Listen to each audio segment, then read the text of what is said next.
His neighbor's abandoned bride was freezing in a blizzard until he saved her life. Outside, the blizzard raged, as if it meant to devour the wilderness whole. The wind howled through the cracks, whipping up clouds of white into the pitch-black sky. Amid that furious storm, a faint glow leaked from a small cabin, a fragile breath of light in an endless sea of snow. Inside, a lonely man sat by the fire, his somber eyes fixed on the dancing flames. Then suddenly 3 faint knocks broke through the howl of the wind, small and desperate. He froze, rose slowly, his hand tightening around his gun, and stepped toward the door. When it opened, a blast of cold rushed in, and with it the shadow of a woman. Her lips were blue, her hair crusted with frost. She trembled as she whispered, "Please, help me." And in that single moment amid the ruthless storm, one small act, one open door, sealed the fate of 2 lonely souls forever. Part 1. The Rescue. The door slammed shut with a heavy thud, blocking the icy wind that had been clawing to get in. The blizzard still howled outside, but inside the cabin there was only the sound of ragged breathing, his, and that of the frail body trembling in his arms. Liam looked down. In his embrace lay a woman drenched to the bone, her skin pale as candle wax, her lips an unnatural shade of blue. She felt impossibly light, as if he were holding a ghost made of ice. He laid her down on the old rug before the fireplace. The fire was nearly dead, only a few faint embers glowing in the ash. Liam crouched quickly, grabbed a handful of logs, and threw them into the stove. The wood cracked and hissed, the flicker of orange warmth slowly pushing back the deadly chill that gripped the room. The firelight danced across his face, sun-worn, sharp-edged, the face of a man long acquainted with solitude. She didn't stir. Her breath was shallow, fragile, fading. Liam stripped off his leather gloves and rubbed his rough hands along her arms, forcing a little warmth back into her frozen skin. He murmured under his breath, "Come on, girl. Don't give up now." His shoulders trembled, not from cold, but from fear. That helpless fear he despised, the kind that whispered one wrong move could mean losing the life fading before his eyes. He turned toward the stove, poured water into a pot, and added a few spoonfuls of strong black coffee. The rich scent filled the air, blending with the smell of burning wood, wrapping the cabin in a familiar warmth. On the table, he spread out a clean flannel shirt, the one he saved for Sundays, and laid 2 frayed wool blankets beside it. Liam sat down beside her, eyes fixed on her pale skin. His voice softened, almost like he was speaking to calm a frightened child. "You need to take off that wet dress, or you'll freeze to death. I'll turn away." He stood and turned to face the wall. There was the faint rustle of fabric, then silence. A moment later, a weak voice said, I'm done." He turned back. In the glow of the fire, she was wrapped in a blanket, her black hair hanging wet and limp strands clinging to her cheek. His shirt was far too big for her, swallowing her small frame. She looked at him, eyes half open, filled with both fear and gratitude. Liam gave a slight nod and handed her the cup of coffee. She tried to take it, but her hands were too cold to hold steady. He steadied the cup and brought it to her lips. The heat touched her mouth and she shivered, then breathed deeply, lips parting slightly. One sip, then another, and a faint blush began to return to her cheeks. "Thank you," she whispered, her voice barely more than a breath. "I thought I wouldn't make it through the night. You're safe here," Liam replied, his voice rough. He ladled out a bowl of leftover stew from dinner. She ate slowly, spoon trembling, but a hint of light had returned to her eyes. Meanwhile, he sat there in silence, staring into the fire, afraid that if he looked directly at her, she might vanish. The small cabin grew still again. Only the crackle of burning wood, the fading wind outside, and 2 breaths, one strong, one faint, filled the space with life. Liam had never seen anyone enter his world so suddenly. He was used to silence, to nights filled with nothing but wind and flame. But tonight felt different. A second heartbeat echoed in the room, a fragile life he'd somehow caught between his hands. He glanced down at those hands, calloused, scarred, the hands of a man who only knew work and survival. Yet now they were holding onto someone's life. Her voice came softly rasping. Where am I, Wyoming? Stone Creek. My cabin, he answered. You saved me. Liam scratched his head, avoiding her eyes. I just opened the door. The rest, that was you, deciding not to give up. She smiled faintly, a fragile, genuine smile that somehow lit up the entire room. Outside, the storm still screamed, but in the cabin, the fire burned brighter.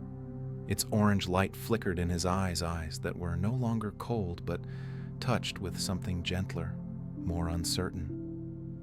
He tossed another log into the fire and adjusted the blanket around her shoulders. Rest now. You need sleep. I'll watch the fire. She nodded faintly, eyes fluttering shut. Her breathing steadied soft as wind. Liam sat alone watching the flames dance. He knew the storm outside hadn't yet passed, but something inside had shifted the air, the rhythm of the night. Maybe even himself. That night, the lonely man of the western wilds didn't know that when he opened that door, he hadn't just saved a life. He'd opened the first page of a new beginning. Part 2, revealing her past. The night had quieted. Outside, the wind no longer howled, only the soft tapping of snow against the wooden window frame remained. Inside the cabin, the firelight flickered gently, casting trembling shadows across the walls and over the face of the man sitting deep in thought beside the makeshift bed. The young woman still lay motionless, her breathing thin but steady. The wet strands of hair on her cheek had dried and a faint blush had returned to her lips. Liam leaned forward quietly, feeding another log into the fire. The flames flared, painting her pale skin in a soft amber glow, so delicate, so translucent, it seemed a touch might shatter her. Then her eyelashes fluttered. Slowly she opened her eyes. In the wavering light, they revealed a gentle shade of green, soft, uncertain, and afraid. Liam froze. He set the log aside and spoke carefully. "You're awake." She blinked, trying to make sense of where she was. Her gaze drifted across the small cabin, the fireplace, the wooden table, a man's flannel shirt draped over a chair, and then stopped at him. I'm still alive," she whispered, her voice trembling like a thread. "Yes," Liam nodded. "The wind out there was fierce, but you made it through." Her eyes closed, tears slipping from the corners. After a moment, she opened them again and managed a fragile smile. "I thought I was gone." "Thank you." Liam said nothing. He wasn't used to gratitude. To him, helping someone in need wasn't something to be thanked for, it was simply what one did. He placed a warm cup of coffee beside her bed, his voice gentling. "Drink some. It'll help you breathe easier." She took it with trembling hands. The steam rose to her face, carrying that bitter, familiar scent.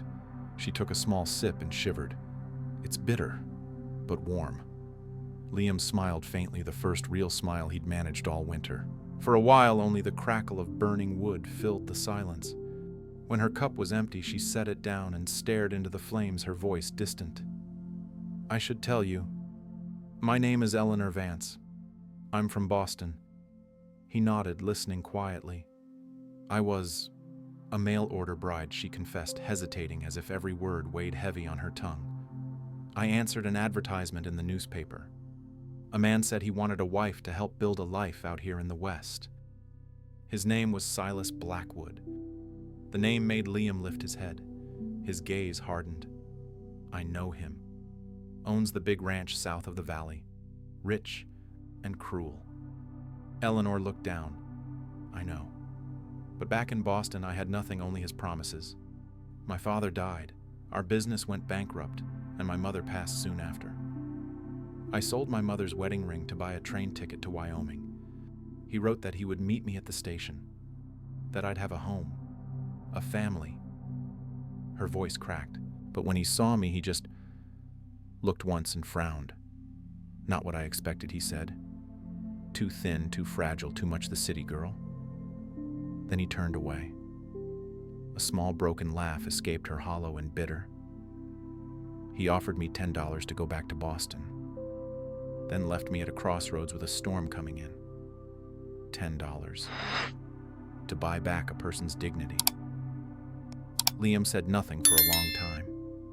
His fists clenched unconsciously. Something hot and heavy burned in his chest, a mix of anger and pity. "He left you alone in the blizzard?" he asked quietly, voice thick. "Yes. I walked a few miles before the wind came up. I couldn't see anymore. I just followed the light from your cabin." She looked up at him then. Her eyes glistened with tears reflecting the fire like two tiny flames. Liam couldn't look away. In them he saw humiliation and fear twisted together, but beneath that, a fierce spark of life that refused to die. He lowered his voice. "Out here, some men treat women like property, but they forget gold fades and pride does not." Eleanor bit her lip, her shoulders trembling. "You don't understand. To be rejected like that in front of everyone like something defective. It was the worst of it. I thought I had nothing left to lose. But you lived," Liam interrupted softly. "That makes you stronger than he'll ever be." She looked at him in surprise. His words weren't comfort, they were conviction, steady and true enough to tighten her throat. "You don't see me as pitiful?" she asked, voice barely above a whisper. "No," he said simply. "I see you as brave. Maybe braver than me." A long silence fell. Outside, the snow kept falling soft and steady like a lullaby. Inside the cabin, two strangers sat close to the fire, sharing its warmth and something else gentler. Eleanor pulled the blanket higher and watched the flames dance. Silas's cold voice still echoed in her mind, but beneath it came Liam's warm, grounded, steady as the earth. She didn't know why, but for the first time since being left behind, she felt human again, not something to be bought or discarded. Liam glanced at her, then turned toward the fire, murmuring almost to himself. "Out here, the law belongs to the strong, but only kindness keeps the light from dying out in us." The fire blazed higher, lighting their faces, one hardened, one weary, and between them something fragile began to grow, a spark of trust, like a tiny seed daring to sprout in the snow. Part 3. Sharing the past. The first morning after the blizzard was so still that one could hear the soft patter of snow slipping from the roof to the ground. Pale light filtered through the frost-covered window, scattering faint, shimmering streaks across the wooden floor. The small cabin was wrapped in a strange kind of peace, the kind that only comes after nature has spent all its fury. Liam was up early. The habits of a man who lived alone didn't change, not even after a night like that. He rekindled the fire, filled the kettle with water, and stood quietly watching the thin plumes of steam curl upward into the rafters. The sky outside was clear now, washed of its storm, leaving behind a world of cold air and endless white. A faint rustle came from behind him. Eleanor was awake. She sat up, still wrapped in the thick wool blanket. Morning light fell through the window, turning her dark hair into strands of amber.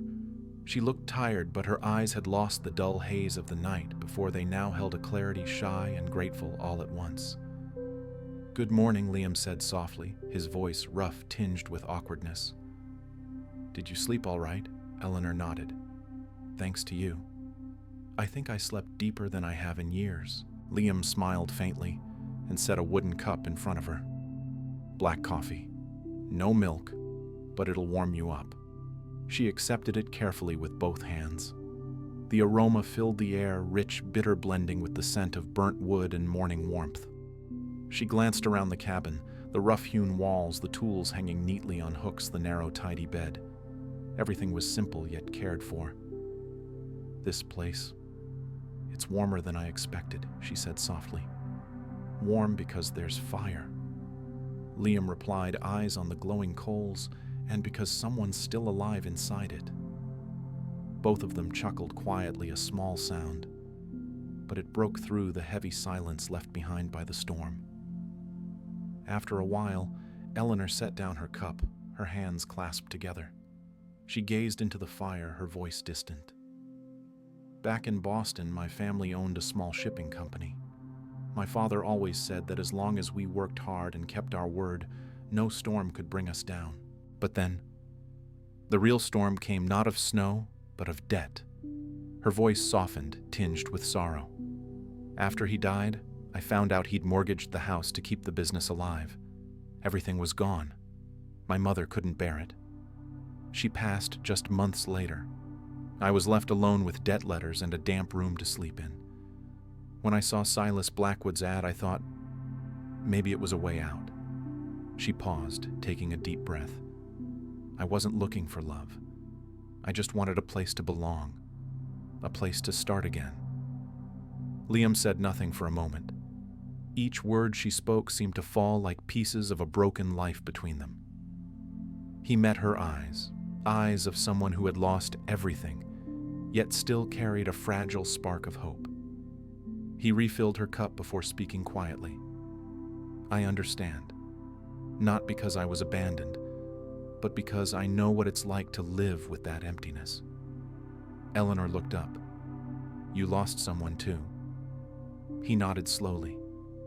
I was supposed to marry a girl from town. She came out here once, looked around the cabin, and said I'd rather die in the city than live out here forever.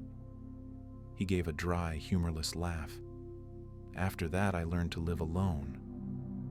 It wasn't easy, but eventually it became normal. She studied him for a moment. You weren't angry with her. At first, yes. But later I realized she was just being honest.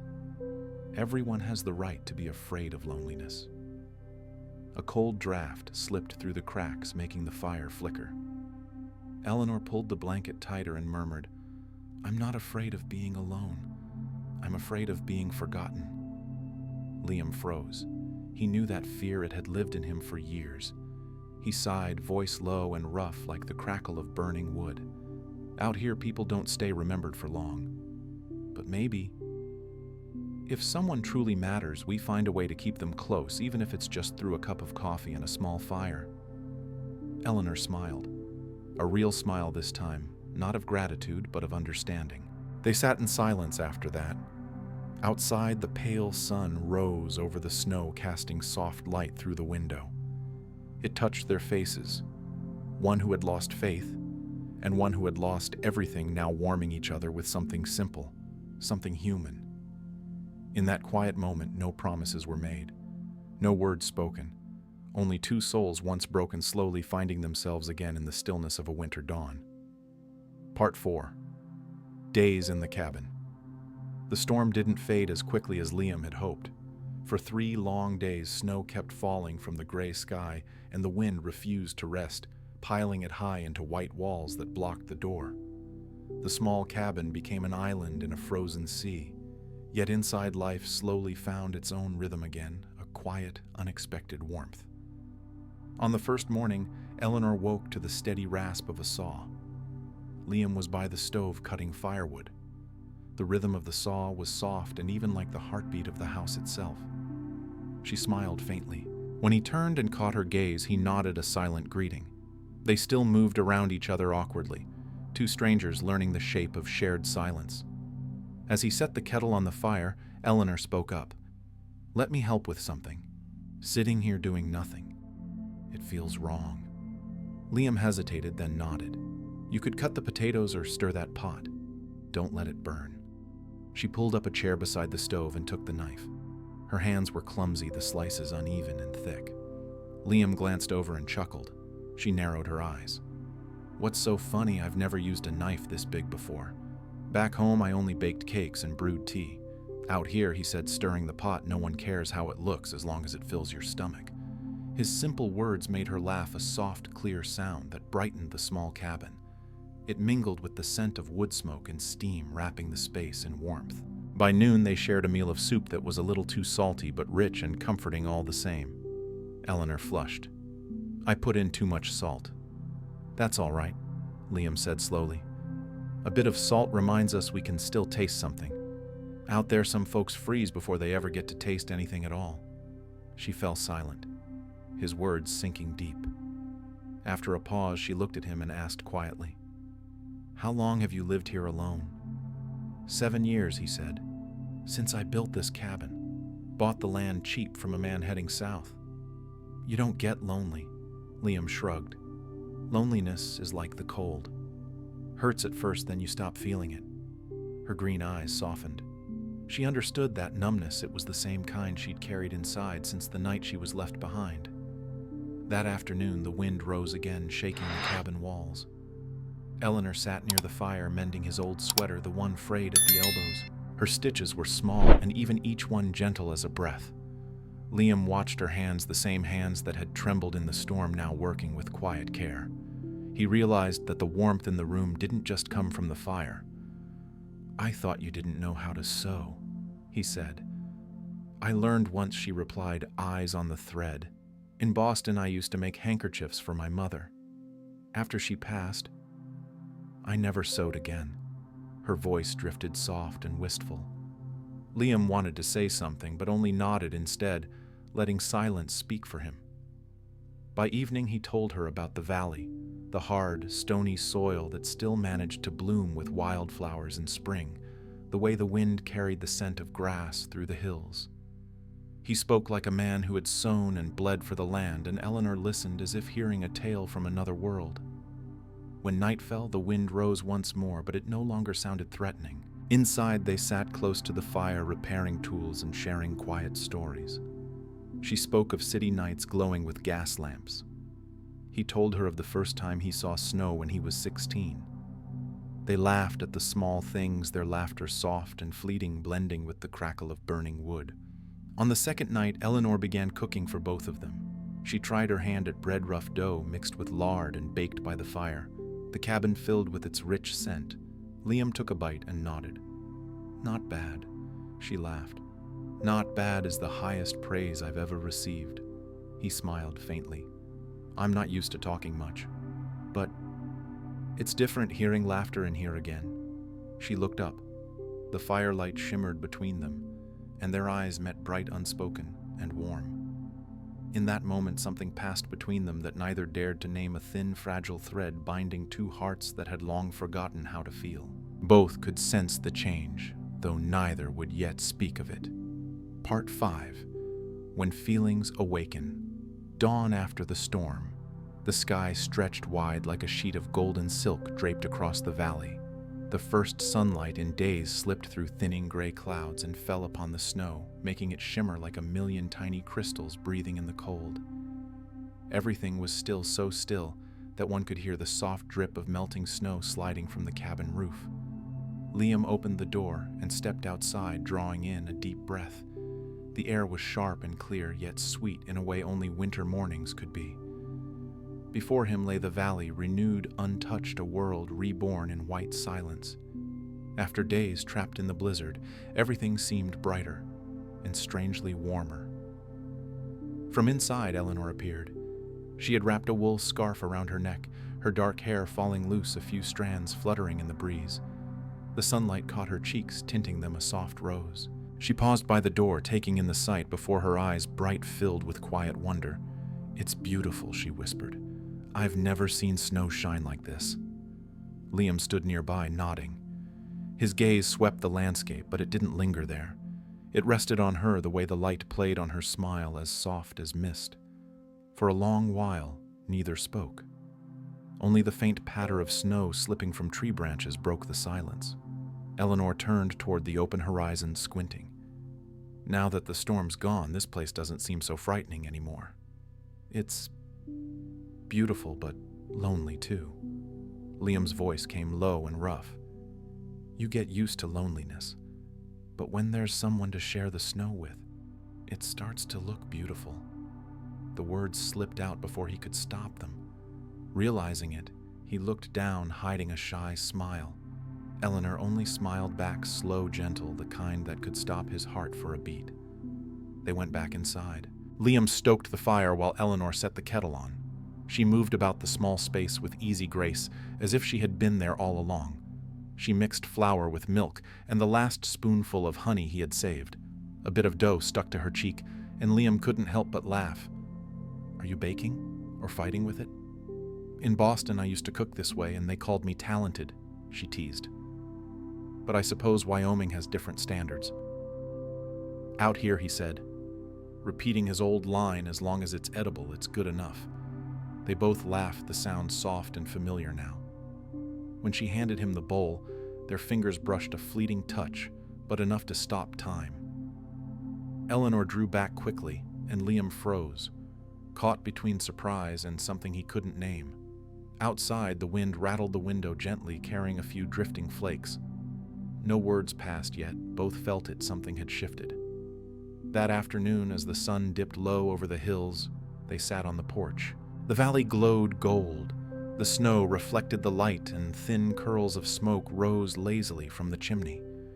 Eleanor leaned lightly against a wooden post, holding a steaming cup of coffee, her gaze lost in the distance. "Do you think I should go when the road clears?" she asked quietly. Liam turned, startled. "You want to leave?"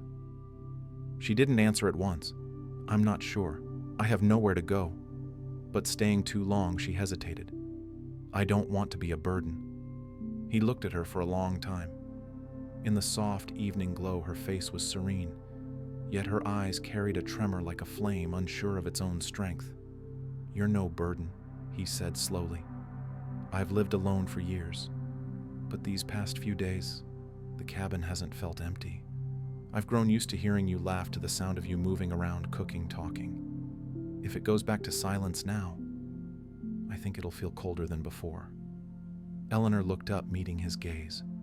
Neither could hold it for long. A breeze swept through, stirring a few last flakes. She brushed a loose strand of hair from her forehead, and her hand brushed against his, resting on the railing. This time, he didn't pull away, and neither did she. Two hands, still for a heartbeat, sharing warmth that seeped through the cold mountain air. No words, none needed. That night, the fire burned bright and golden. Liam sat reading an old book while Eleanor mended her scarf. They spoke little, but the space between them had changed closer, quieter, alive. After a while, she looked up and said softly, "I once thought that after being left out in the snow, my heart would never feel warm again. But now, I'm not so sure." Liam set his book aside, his eyes meeting hers. "Maybe hearts are like this land," he murmured. "After the storm, they just need a little sunlight to melt the ice." They held each other's gaze, firelight dancing in their eyes. In that moment, no confession was needed because both already understood. Amid the snow and silence, they had found what everyone fears to lose most of all: hope. Part 6. The Confrontation with Silas Blackwood. The fourth morning after the storm, the sun rose over the low hills, casting golden light across the melting snow. The world seemed peaceful, yet in the wind lingered something different. A sharp tang of dust and iron. Liam was out front splitting logs when he heard it, the rhythmic pounding of hooves, heavy and deliberate, echoing across the frozen ground. He straightened, shading his eyes toward the snow-covered road. 3 dark horses approached their riders, moving slow but steady like a new storm rolling in. Eleanor stepped onto the porch, her green eyes widening. The moment she saw the man leading the group, her face went pale. It's him. Silas Blackwood. Liam set down his axe, wiped the sweat from his brow, and rested a hand on the gun at his hip. "Go inside," he said quietly. His tone was calm, but his eyes were hard as steel. "I won't hide," Eleanor replied, her voice trembling but firm. "I have nothing left to fear." The 3 riders stopped before the wooden gate. Silas Blackwood sat astride a black horse wrapped in a fine leather coat, his face flushed with cold and fury. Beside him rode a burly hired hand and the 3rd Sheriff, John Marshall of Stone Creek, his expression somber, his eyes uneasy. O'Connell Silas roared, his voice raw and commanding. "I hear you've been keeping something that belongs to me. I've come to take it back." Liam didn't move. He stood firm in the snow hands, steady on the axe handle. "I don't know what you're talking about." "There's nothing here that's yours," Silas sneered. "Don't play dumb." "That woman, my bride. I paid to have her brought here from Boston. She belongs to me." Eleanor stepped forward onto the porch, the wind tossing her hair. Her face was pale, but her eyes blazed bright. "You have no right to say that, Mr. Blackwood. You abandoned me in the storm. You ended everything when you threw that letter in my hands, the letter that broke our engagement." Silas let out a dry, mocking laugh. "A letter I wrote that in anger. I'm here to take you back to where you belong as my wife, as agreed." Liam took a step forward, his voice low and steady. "No one believes in that agreement anymore." Sheriff Marshall sighed, stepping between them. "I was asked to witness this dispute. Silas claims Miss Vance is his lawful fiancée. Liam, you claim she was abandoned. Do you have proof Eleanor reached into her coat pocket and pulled out a crumpled paper, handing it to the sheriff? Here." He wrote it himself. Her voice was calm, but each word cut through the cold air. "I, Silas Blackwood, hereby dissolve my marriage arrangement with Miss Eleanor Vance due to her unsuitability and inability to adapt to life in the West." Sheriff Marshall studied the letter carefully, then nodded. "That's his signature, and the $10 enclosed payment for ending the contract. Silas, do you deny it?" Silas's face flushed deeper. "A foolish letter written in anger, I withdraw it. I have the right." Liam's gaze turned cold. Not after leaving a woman to die in a blizzard. If she hadn't found this cabin's light, she'd be buried in the snow by now. Her life or death is none of your concern. Silas barked his hand, dropping to the revolver at his side. Liam didn't flinch. His voice came slow and sharp as ice. "She's here as a free woman. And you, Blackwood, you're nothing but a coward who won't own up to his own cruelty." Rage twisted Silas's face. "You dare insult me, O'Connell? You think you can take what's mine? You're just a dirt farmer and nobody daring to steal from a man like me." Eleanor's voice rose strong and clear. "I'm not something to be stolen or owned. I belong to no one." Sheriff Marshall looked at her, then turned to Silas. His tone was firm. "This letter is proof enough. The agreement is void. By law, Miss Vance is free." "Law?" Silas spat. "Out here, the only law is power." He jerked his reins, his horse stepping forward. But Liam was faster. He set the axe down and rested his hand on his gun. His eyes locked on Silas's. "That's far enough, Blackwood. One more step and I'll take it as a threat."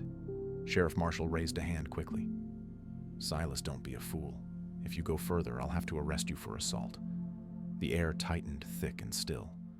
Only the horse's heavy breaths and the whisper of wind through the pines broke the silence. Finally, Silas ground his teeth, yanked the reins, and turned his horse. "You'll regret this, O'Connell," he snarled. "Both of you will pay for making a fool of me." He spurred his horse and galloped off, snow spraying behind him. The sheriff shook his head, watching him go. "You did the right thing, Liam," he said quietly.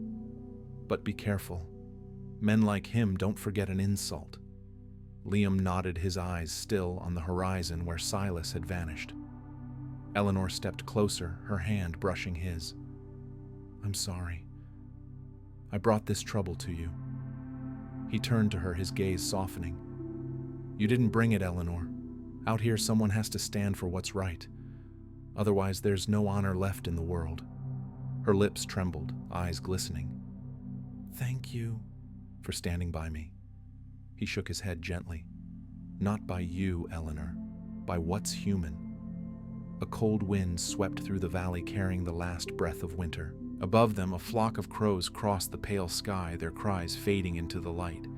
And beneath that fragile silence, something had shifted, not just safety, not just survival, but a bond forged in fire and frost, respect, trust, and something deeper, a love that no storm could bury. Part 7. The Decision to Stay. The storm of men faded faster than the storm of snow, but its echo lingered longer and heavier. After Silas Blackwood rode away, the cabin yard was left empty, only hoofprints carved deep in the thawing snow, and a faint scent of gunpowder drifting in the wind. Everything grew still, so still that one could hear the beating of one's own heart. Eleanor stood on the porch, hands clasped tightly together. The cold rising from the melting snow stung her skin, but inside her chest something burned fierce and alive. Liam remained out in the yard, eyes fixed on the horizon where Silas had disappeared. He said nothing. He stood like an old tree that had weathered countless storms, silent, unmoving, yet in his eyes something had just cracked open. After a long pause, Eleanor spoke softly, afraid to shatter the silence. "You shouldn't have done that. If he comes back, you'll be in danger because of me. Liam turned his head, his voice low and rough. If I'd stood still and let him take you, then I couldn't live with myself. She looked at him. Those words weren't prideful or heroic, just plain truth honest enough to tighten her throat. She stepped down from the porch, walking toward him through the half-melted snow. Each step left a clear print behind. "I've brought you nothing but trouble," she murmured. "In Boston, they taught us that a woman should always give thanks when she's helped. But I don't know how to thank you because you've saved me more than once." He turned to her, his expression softening. "I don't need your thanks. I just couldn't watch injustice happen and do nothing." Eleanor bowed her head slightly, then after a moment spoke again, her voice barely above a whisper. "Back home, I used to think staying meant weakness, that strength meant leaving, running, starting over somewhere else. But now looking at you here, I realize that sometimes the only way to survive is to stay." Liam was silent. Her words struck something deep inside him, something he'd never dared to name. They went back inside. The air was warm but oddly quiet. The fire burned low, its light flickering softly across their faces, hers uncertain, his struggling to hide emotion. Liam knelt to stack more wood into the stove. Eleanor filled the kettle, her hands trembling slightly. No words passed between them, but the silence itself seemed to pulse with the sound of their hearts. Finally, she set the kettle down and spoke softly. "When I first came here, I told myself it was only temporary, that once the storm passed, I would leave. But every day since, the thought of stepping back out that door has frightened me more." Liam looked up, his gaze finding hers steady, quiet, searching. "Why?" Eleanor smiled faintly, a fragile curve like morning mist. "Because this place gave me light when I thought I was already gone. Because a hand reached out to save me without asking why. Because here I found a peace I never knew existed." He stepped closer, his voice low as the wind through pine. "Eleanor, I'm not good with pretty words. But I know this feeling, the fear of losing something you've just found. I've lived alone so long I thought loneliness was just life. Then you came and everything changed." She drew a breath, eyes shimmering in the firelight. "Are you saying—" "I'm saying that if you leave this house, we'll go back to silence, but I won't. I won't ever be the same again." A deep, trembling quiet fell. Only the crackle of fire filled it. Eleanor lowered her head, her lips quivering. Then she reached out and clutched the front of his shirt, a small, trembling gesture, but full of resolve. "I choose to stay," she said slowly, each word clear as a vow. The words hung in the air like a promise sworn to the wild. Liam stood, frozen heat rushing behind his eyes, his heart pounding hard enough to be heard. He managed to whisper, voice hoarse with emotion, "Are you sure staying here means a hard life, harsh winter's solitude, and a world that may forget your name?" Eleanor lifted her face, her eyes bright as flame. "I know. But at least here I can be myself, not bought, not measured, not owned. I'm free, and if I have to start over, I want to start beside the man who saved me out of kindness, not promise." He looked at her, and in his eyes burned something quiet but fierce, not the fire of passion, but of endurance deep and true. He raised his hand and brushed a melted flake of snow from her cheek. "Eleanor Vance, you know I used to think storms only brought loss. But maybe sometimes they bring people to where they're meant to be." She let out a soft laugh through her tears. "So storms have kindness too, then?" Liam smiled, a rare, unguarded smile that lit his whole face. He leaned forward, resting his forehead against hers. They stood there, wordless, breath mingling the warmth between them, stronger than the fire's glow. Outside, the sun had climbed high, its light scattering over the melting snow. It poured through the window, bathing them both in gold. Eleanor whispered, her voice tender as prayer. "I once thought I'd been abandoned, but maybe I was simply being led to where I belonged. And I," Liam murmured once, "thought I was meant to live alone. But now I only want to wake each morning to the sound of someone's laughter in this house." They turned toward the window together, where the wind danced through the pines and the valley shone bright and alive once more. Eleanor placed a hand over his heart, feeling the steady, powerful rhythm beneath his shirt. I'm not staying out of gratitude, Liam. I'm staying because this is home. He closed his hand gently over hers, holding that fragile moment between them. Then welcome home, Eleanor.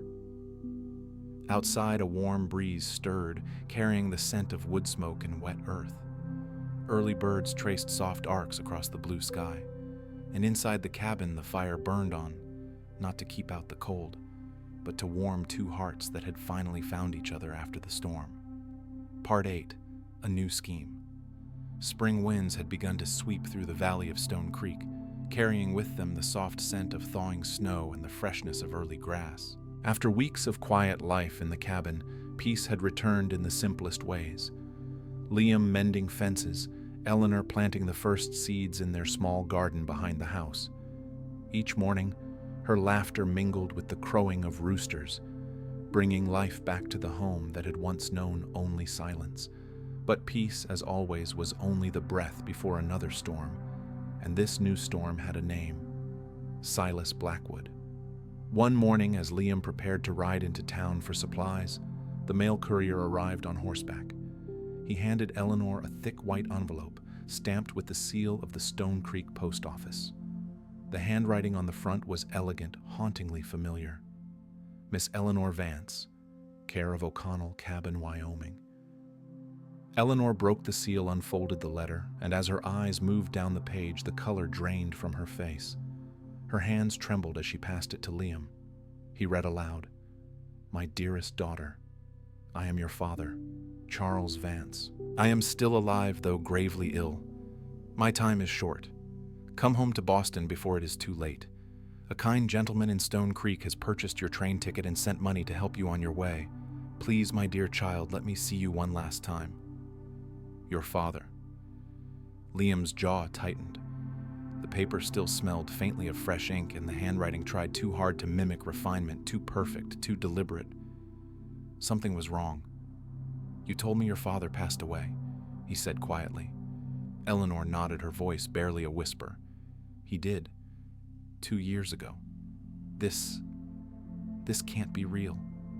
A chill ran down Liam's spine. Only one man in Stone Creek was cunning and cruel enough to stage something like this: Silas Blackwood. They rode into town that very morning. Stone Creek glimmered in the spring light, a modest line of wooden buildings, a blacksmith's shop, a small inn, a general store, and the bank on the corner. Yet today the air felt different, charged expectant, as though the whole town were waiting for something to happen. A small crowd had gathered in front of the bank. At its center stood Silas Blackwood, draped in a black coat, his wide-brimmed hat shadowing a face of polished arrogance. Beside him stood the local judge, a man who owed Silas more than one favor. They spoke loudly with the bank manager, their tone halfway between pity and pride. "I'm only doing what's right," Silas said, raising his voice so everyone could hear. "When I learned Miss Eleanor had a dying father in Boston, I paid for her journey myself. Though she's misunderstood me, I chose forgiveness." "Isn't that what good Christian men do?" Judge murmurs rippled through the crowd. Some nodded, others frowned. Then the chatter fell away as Eleanor appeared. All eyes turned to her. She stood tall, calm, her expression serene, but her gaze bright with fire. "You are indeed generous, Mr. Blackwood," she said evenly. "Except there's one problem: I have no father left to help." Silas stiffened, then forced a smile. "Are you certain, Eleanor? I have a letter from Boston itself, stamped and verified. Are you calling me a liar?" She stepped closer, voice clear and sharp as a blade. "I am, because the man who forged that letter didn't know that my father always signed his name with a tilted V. Whoever wrote yours forgot that detail." The crowd murmured louder now. Silas's face darkened, his tone rising. "You're slandering me? Do you really think this town will believe you over me?" Before she could answer, a deep voice came from behind the crowd. "I do." Sheriff Marshall stepped forward, calm and steady. He held a folded telegram in his hand. "I sent a wire to the Boston post office this morning. Their reply came just now: there is no living Charles Vance, and no such letter was sent from their office this month." A heavy silence fell. All eyes turned to Silas. His mouth opened, then shut. That must be a mistake, the courier he must have. I only meant to help." The sheriff's voice hardened. "By hiring someone to forge handwriting and spreading false word of a dying man. That's not help, Silas. That's deceit." Murmurs spread through the crowd, sharper this time. The shopkeeper shook her head. The blacksmith muttered, "So much for his honor." Sweat glistened at Silas's collar. "You don't understand. She's ruined my reputation. I only wanted to save her from that farmer from O'Connell. He's using her." The crowd grew restless, and then Liam stepped forward. His voice was calm, but his eyes burned. "She doesn't need anyone to save her. She stays because she chooses to, of her own will. If that's what you call being used, then perhaps you've never understood respect at all." Silas scoffed. "Respect? What would a dirt farmer know of honor?" Enough to know, Liam said, meeting his gaze, that honor isn't in your wealth or your name, it's in how you treat those who have none. The words hung in the air like a bell. Someone began to clap, then another and another, until the whole square filled with the sound of applause. Silas froze red, creeping up his neck. Sheriff Marshall folded his arms. "I think it's best you leave Stone Creek, Silas. Don't make us escort you out." Silas's jaw clenched. Fury and humiliation flickered across his face, but he knew he'd lost. Without a word, he swung onto his horse cloak, whipping behind him, and rode off, leaving behind nothing but a cold gust and the contempt of an entire town. That afternoon, as the dust settled, Liam and Eleanor stepped out of the bank hand in hand. Her eyes were still damp. "I was afraid," she whispered, "that they'd believe him over me. I didn't expect them to stand with us." Liam smiled gently. "Truth has its own voice, sometimes quiet, but when it speaks, no one can silence it." She nodded. The spring wind carried the scent of wet grass and wood smoke, and with it a peace she'd once thought lost forever. "I used to be a victim of lies," she said softly. "Today, I'm free, not just because of the law, but because of you, and those who still believe in what's right." Liam looked toward the valley where their cabin waited beyond the pines. "Let's go home, Eleanor. There's a fire waiting for us." She smiled through tears, not of sorrow, but of relief. As they walked back through the street, townsfolk tipped their hats, nodded, or smiled. The shopkeeper pressed a bag of fresh biscuits into Eleanor's hands. The blacksmith gave a respectful nod. The woman once called the abandoned bride was now seen differently, with respect and quiet admiration. That night, the cabin glowed with warm light once again.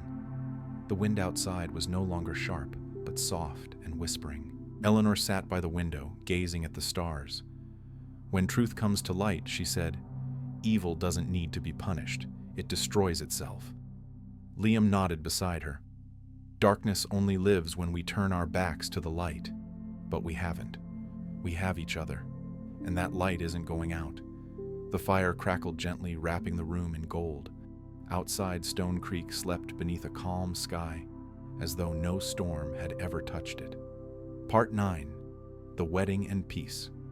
Warm summer winds swept through the valley of Stone Creek, carrying the scent of new grass and the soft trill of birds among the branches. The sky stretched wide and impossibly blue, and beneath the great old cottonwood tree, sunlight filtered through its leaves like 1,000 strands of gold. Today, in the very place that had once been a refuge for 2 lost souls, a new life was beginning. Beside the small wooden cabin, friends from the town had gathered. Sheriff Marshall straightened his collar.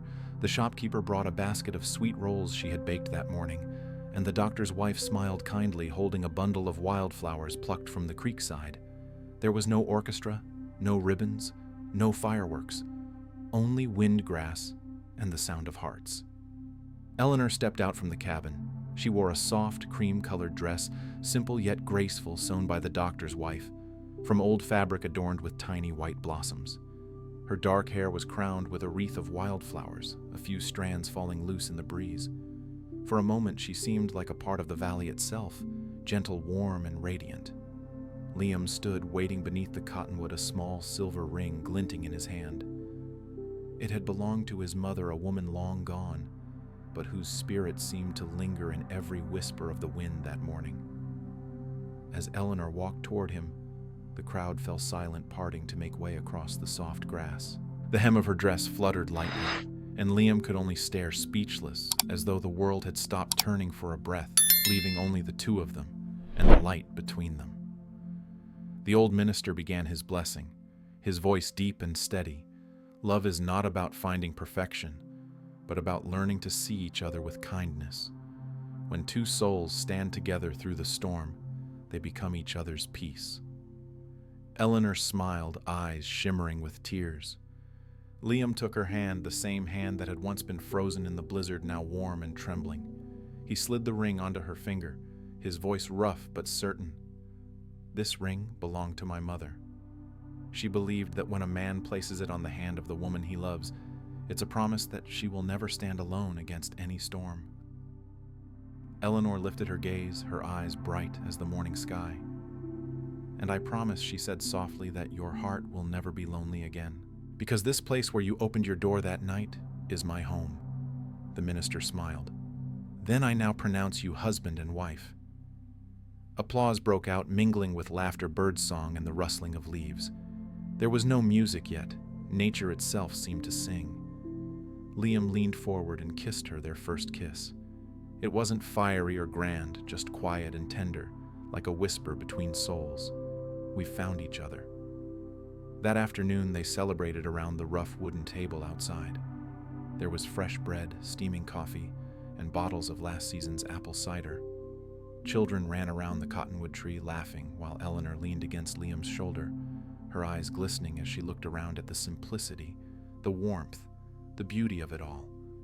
Sheriff Marshall raised his cup and called out, "I've seen many people come and go through this valley, but I've never seen anyone find peace the way you two have. Hold on to it, not everyone is brave enough to love out here." Laughter and cheers filled the air. Cider was poured, smiles were shared, and Eleanor laughed through her tears, while Liam simply looked at her eyes filled with quiet gratitude. As the sun began to set, its golden light spilled across the valley. Guests said their farewells, and one by one the small crowd drifted away. Beneath the cottonwood, Liam and Eleanor stayed sitting side by side as the sky faded to violet. "Do you remember that first night?" she asked softly. "How could I forget? You stood at my door shaking with cold, and I was more frightened than you were." She laughed, the sound light as wind. "If you hadn't opened the door, then the storm would have taken the best thing that ever came into my life." He said, his voice low and warm. Silence settled again, gentle and full. The wind stirred the grass around them. Eleanor looked up at him. "We've walked through storms, lies and loneliness. Now I just want this a life where no one judges, where it's only us and peace." Liam squeezed her hand and smiled. "And peace will stay as long as we keep our hearts true." Above them, a thin silver moon rose, casting its soft glow over the valley and the little cabin below, where the hearth still flickered steady and warm, like the two hearts that would never again have to face the storm alone. Part 10. 5 years later. Epilogue. 5 years had passed. Summer returned to Stone Creek, gentle, golden, and full of promise after seasons of snow and storm. The valley was a sea of green now, the barley fields swaying with the wind, sunlight glimmering across their waves. The air carried the scent of grass and warm earth, a melody of peace and life renewed. The small cabin on the hillside had changed. It was larger now, brighter, with a vegetable garden behind it and a fence running along the slope. Beneath the towering cottonwood tree, 2 children ran and laughed. Little Emma, with her mother's blue eyes, twirled barefoot through the grass, while her younger brother James toddled after her, waving a wooden horse their father had carved by hand. From the porch, Eleanor sat sewing a patch onto a child's shirt. The afternoon sun gilded her hair, with light soft and golden. She looked almost the same as the woman who had once walked through a snowstorm, only now her gaze held a deeper warmth, a peace earned through years of love and resilience. Inside, Liam sharpened a knife, the rhythmic sound blending with the hum of summer. Every so often he glanced out the window at his children playing, and a quiet smile curved his lips, the smile of a man who had once lost everything and somehow found the most precious thing of all, a family. That evening the sound of hooves echoed faintly along the dirt path, slow, uneven. Liam stepped outside. A man approached, thin-tired, his coat frayed, his horse limping beneath him. Liam knew the face at once, though time had carved it into something almost unrecognizable. Silas Blackwood. Gone was the proud land baron in his black coat astride a stallion. What remained was a shadow, gray-haired, hollow-eyed, humbled by his own ruin. He stopped at the gate, staring at the land around him before speaking in a rasping voice. "This place, it's different now, O'Connell. You've done well." Liam's reply was calm, steady. "Hard work will do that. What do you want, Silas?" Silas drew a weary breath, eyes lowered. "I have nothing left. The ranch is gone, the men deserted me. I came to buy this land, whatever the price." Liam shook his head slowly. "This land isn't for sale. It's our home." A bitter smile crossed Silas's cracked lips. "Home. I had an empire once, and yet I never had that." Eleanor appeared at the door, standing beside her husband. Her gaze was calm, no longer the frightened woman from years past, but one who had faced the storm and survived it. "Mr. Blackwood," she said softly, "there's no price for this land. It was built on kindness and trust, not money." Silas said nothing. His eyes wandered over the fields, glowing in the sun, the laughing children, the woman he had once left to die in the snow. What he saw now was what he'd spent a lifetime chasing, but never found. His voice broke as he whispered, "I've done so much wrong. You must hate me for it." Eleanor smiled gently, shaking her head. "No, I don't hate you. If not for that night, I would never have met Liam. You pushed me out of a lie and toward the truth. So in a strange way, I should thank you. You led me to my destiny." Silas blinked, his pride collapsing into something fragile and human. His voice trembled. "You're stronger than I ever imagined." He tipped his hat, turned his horse, and rode away, his figure fading into the crimson horizon swallowed by the setting sun. Eleanor watched him go, the wind playing through her hair, filling the air with the scent of grass and warmth. Liam stepped behind her, wrapping his arms around her waist. "You're not afraid to see him again," he murmured. She smiled, eyes on the sky. "No, he's no one to fear anymore.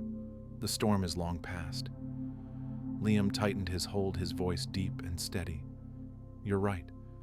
Storms only frighten us when we haven't found shelter. But now, I have you and our children. There's nothing left to fear." They turned toward the meadow where Emma and James gathered wildflowers, their laughter ringing through the valley. The petals danced in the wind, and the sunlight wrapped them all in gold. Maybe Eleanor whispered disasters are God's way of giving gifts in disguise, because through pain, we learn what truly matters. Liam smiled. "Yes, the storm brought you to my door and turned this lonely cabin into a home." She looked up at him, her eyes shining in the fading light, and turned a man who thought he'd live alone into a husband and a father. They laughed softly. From across the yard, Emma ran toward them, her small arms full of flowers. "Mama, I picked these for you." Eleanor knelt, gathering her daughter close. Liam lifted little James onto his shoulder. Together they stood watching the sun sink behind the mountains, its final rays wrapping around them like a blessing. Their laughter echoed through the valley, mingling with the wind and the scent of summer, the closing hymn of a story that had come full circle from storm to serenity. That night, after the children had drifted to sleep, Eleanor sat by the window, bathed in moonlight. Liam came behind her, draping a blanket around her shoulders. "What are you thinking?" he asked softly. She smiled. "Just that if not for that snowstorm, we might never have met. Life is strange sometimes. What feels like tragedy is really a gift." He took her hand gently. "And it's a gift I'll keep forever." She leaned against him, and together they watched the moon spill its silver light over the quiet valley, over the cottonwood tree where they'd wed, and the little cabin that had once been a refuge, now a home filled with love. Outside, the wind whispered through the grass, carrying the scent of summer and memory. Sometimes the most beautiful things in life arrive disguised as disasters, because only when the storm tears us from our old path do we discover where we truly belong. Only when we break do we learn how to love and be loved completely. The best things in life often come disguised as disasters.